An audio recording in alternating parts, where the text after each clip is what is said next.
So to become a warrant officer, the first step is going to be to talk to a warrant officer who is in your branch. So somebody in your MOS. So for example, I was a 13 Juliet. That is a fire direction NCO. I talked to a 131 Alpha, who is a targeting technician. If you're in supply, talk to a supply warrant officer.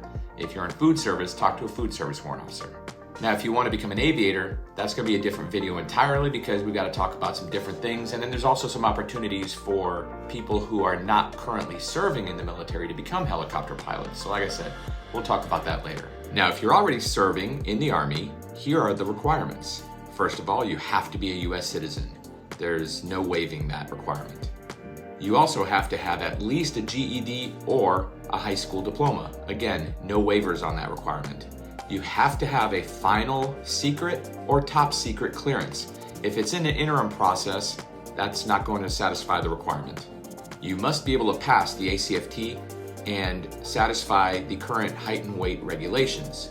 Also, your ACFT has to be within 6 months of your application. To become a technical warrant officer, you also have to pass the commissioning physical. You also must have at least 12 months remaining on your enlistment contract.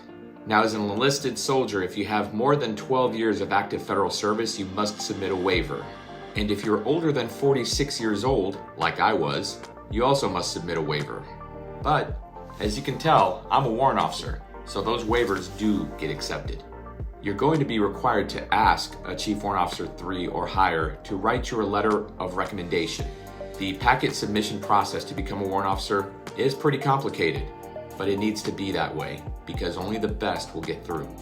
So get that packet together, work with a warrant officer, they will help you, and you'll make it to becoming a warrant officer.